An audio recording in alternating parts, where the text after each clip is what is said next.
You're listening to The Voluntary Life, where you can hear ideas for finding freedom in an unfree world. Visit thevoluntarylife.com to connect with the show and hear all past episodes. Here's your host, Jake.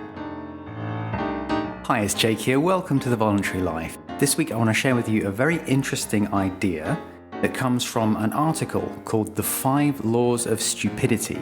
This is a theory of stupidity, and it's a theory about how stupidity and stupid people are the most dangerous people on the planet, and also about how easy it is to mistake stupidity for other things, and how much everyone underestimates the danger and impact that stupid people have on everyone else. This is an article that was written by an Italian economic historian, a guy called Carlo M. Cipolla. And he wrote this article in the 1970s, and he died in the late 90s. And there's very little information about this guy online, apart from the fact that he wrote this article. But I found it a very thought-provoking article. It's one of those articles that is written in a slightly humorous way. So the kind of way where the author could potentially claim that this was just them joking, but actually you can tell that he's making a serious point in the article as well. And I'll put a link in the show notes to the article so you can read it yourself. But I want to share with you the ideas in this article. So in the article, Carlo Cipolla puts forward this theory of stupidity. And he puts it forward as 5 laws. So I'll explain each of the laws, and then I'll finish by giving some of my own thoughts on the ideas. The first law of stupidity is that everyone underestimates the number of stupid people. And the idea here is that no matter how many idiots you think you are surrounded by, you are lowballing the estimate. And his argument is the reason that you underestimate how many stupid people there are around you is because you're probably assuming that people are intelligent based on superficial and irrelevant criteria, like their job, their education level, their class, their race, whether or not they're eloquent, and other biases that you may have about assuming that if somebody is a certain way, that means they're not stupid. And he's arguing in this article that you're wrong. Those things are all irrelevant. So that brings us on to law number 2 of stupidity. And that is that the probability that a person is stupid is independent of any other characteristic. So the idea here is that every characteristic that you can imagine, whether it's gender, race, nationality, education level, income, any category you can imagine, is uncorrelated to whether or not a person is stupid. And Cipolla even says in this article, there are stupid Nobel Prize winners. So you can't predict whether a person is stupid or not by looking at any of these other characteristics that they might have. His argument is that there are stupid people in every walk of life, in every ethnic group, gender, class, profession, income level, anything you can imagine. And he goes on to argue that there's the same proportion of stupid people in any of these categories because it's uncorrelated to any of these categories. He makes the argument that he can't tell exactly how high that proportion is because everyone underestimates it all the time. But the main point is you can't use these other criteria to determine whether or not someone is stupid. And that brings us on to law number 3. And this is his idea that a stupid person causes losses to others without gains to themselves. So he's defining stupid behavior as a social thing, and he's saying it's about whether or not you cause losses to other people without benefiting yourself. So it's a social theory of stupidity, and it means that you can still be stupid if you are very good at, for example, mathematical calculations or pattern matching or lots of other things. You could be very good at all of these things, but you're still stupid if your behavior towards others involves losses to other people without you actually gaining. So in order to explain this idea, Cipolla creates this 2x2 matrix. So you have 2 variables and 2 different possible states of each variable, which gives you 4 possible outcomes. So just to explain these variables. So one variable is, are you causing benefits to other people or are you causing losses to other people? So that's the first variable, is your impact on others. Do you benefit them or do you cause them losses? And the second variable is, for yourself, are you benefiting yourself or are you causing losses to yourself? And if you combine those two, we get 4 different outcomes. So talking them through, first of all, you have people who benefit other people and themselves. And this is the win-win outcome where your actions in the world not only benefit you, but they also benefit other people. And you are a net positive wealth generator in the world. And Cipolla calls these intelligent people. So it's a theory of intelligence based on your behavior, your social behavior. Are you engaging in win-win interactions? So that's the first one. Well, what about the people who cause losses to other people but benefits to themselves? Well, Cipolla calls these bandits, and these are essentially criminals and thieves. If you imagine when somebody steals, what they're doing is they're causing a loss to you and a gain to themselves. So that's the second type. And then if you imagine there's a third type, which is people who cause benefits to others and losses to themselves. And Cipolla calls these helpless people. And there are other words that I've seen used. He sometimes calls them naive people.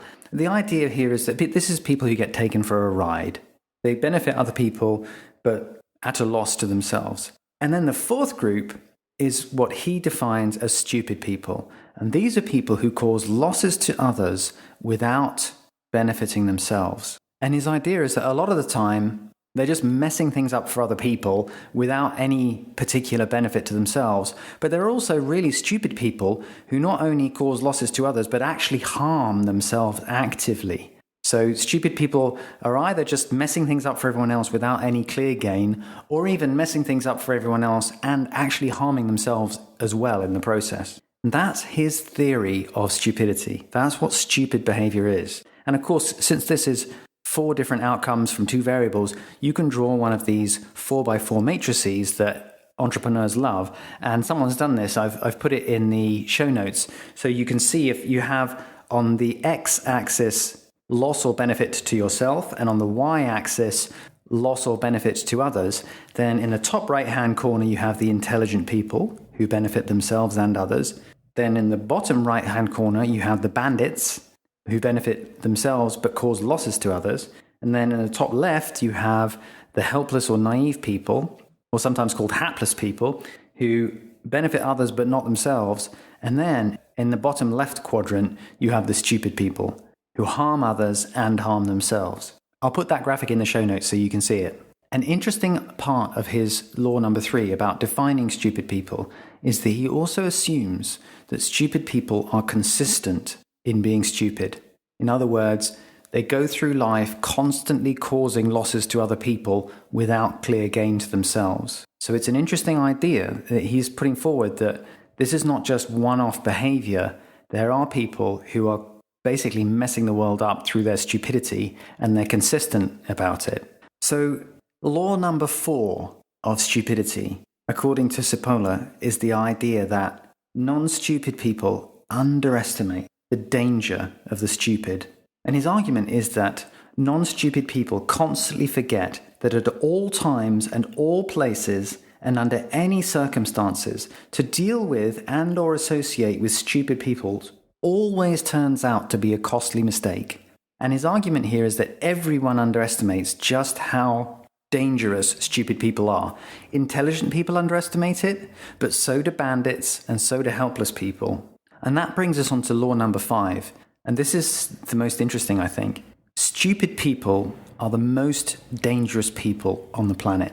And as part of that law, a corollary of that is that stupid people are more dangerous than bandits. And the argument is that if you have someone who is a criminal, a bandit, who wants to gain for themselves by robbing you or by causing losses to you, that person is predictable because they are following incentives. And they may be unethical incentives. They may be doing something that is fundamentally wrong, but at least you can work out what they're likely to do because they have goals and they follow incentives. So bandits you can defend against because you can work out what a bandit might try and do to rip you off. The really dangerous thing about stupid people is that they mess things up for everyone else without clear gain to themselves. And that means they're not following incentives. They're just causing problems. So they're fundamentally unpredictable, and that makes them incredibly dangerous. Even more dangerous than the people who you would identify as the real villains in the world. Stupid people are more dangerous than villains. So that's a summary of the article. As I said, I'll put a link in the show notes if you want to read the original, and I'll put a link to that graphic showing the 4x4 matrix of stupid people versus non-stupid people. It's a very interesting article, and I found it very thought-provoking. I like the idea of defining stupidity in terms of social behavior, because I have met very highly educated people who are very eloquent and articulate, who are also stupid in the way that this article describes. And I think it's really important to bear in mind that if you walk into a room full of highly articulate, educated people, there are going to be destructively stupid people in that group. And you shouldn't assume that just because people are highly educated or articulate, that they're not stupid. And by the same token, if you walk into a room of people who are ignorant, who are uneducated, you shouldn't assume that they're destructively stupid in the way that Cipolla defines in this article, because the two are uncorrelated. You can have ignorant people who are not stupid, and you can have highly educated people who are stupid. The idea that stuck with me most in this article, that I've really been mulling over, is this idea that stupid people are the most dangerous people in the world because of their unpredictability. Cipolla argues in this article that we can do nothing about the stupid.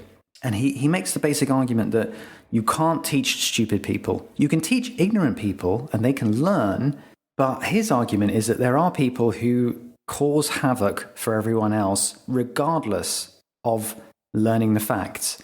And his basic idea is that with stupid people, they just throw a spanner in the works for everyone else, and you just basically have to avoid them. And in the end of the article, he makes some comments about what this means for society. This is where the fact that he was a historian came in. He starts talking about how much impact do stupid people have on the rise and fall of civilizations. And basically his argument is the stupid people are always there. They're not what determines things collapsing. What determines whether or not societies are able to flourish is how the non-stupid people behave. And basically, what proportion of the non-stupid people are behaving intelligently, involved in win-win interactions with each other, and what proportion of them become bandits and start doing win-lose interactions with other people. And he makes the point that once the non-stupid people stop kind of containing the impact of stupid people, everything goes to hell. So essentially, for society to thrive, his argument is you've got to keep the non-stupid people acting ethically, acting in an intelligent way, which is win-win. His argument is that although you have villains, or bandits as he calls them, people who are out to benefit themselves by robbing others, those people can cause enormous damage because they can lead stupid people in bad ways. Also, they can just unleash the force of stupidity, which can wreck things for everyone else. I don't think this idea is entirely foolproof. I'm still mulling it over myself, and I do see some problems with this idea. I mean, you can get down to nitpicking about, oh, well, how do you define whether a stupid person really isn't benefiting themselves? Because, I mean, you could say, for example, that a suicide bomber is doing something completely stupid because it harms other people and it also harms themselves. But then from that suicide bomber's own perspective, they obviously believe that they benefit from killing themselves. So they could have their own subjective gains in mind. And I do see some other problems with the arguments. And as I said, I get the sense that he was partly joking around by writing this article, but that he was definitely making a serious point as well. And it's one that I'm mulling over. I found it a very thought-provoking read. And I think the idea of thinking about the difference between bandits and stupid people, between people who are truly evil and out to cause harm to others in order for their own gain, thinking about the difference between them and people who just wreck things for everyone else without clear gain to themselves, that is a fascinating thing to consider, and to consider just how dangerous stupid people are. And also to think about his argument that he provocatively puts forward, that there are way more people who behave in this socially stupid way than you think. That's an interesting idea too. So I hope you found that interesting, and I hope that gives you food for thought. Don't forget to check out my books. I have 2 books that you can get on Amazon in paperback, ebook, and audiobook format. They are Becoming an Entrepreneur and Job Free. That's all for this week. I hope you have a great week, and I'll be back next week with another episode. Thank you for listening to The Voluntary Life. If you have feedback about the show, please email jake@thevoluntarylife.com. If you enjoyed this program, please share the podcast with your friends or click the donate button on thevoluntarylife.com.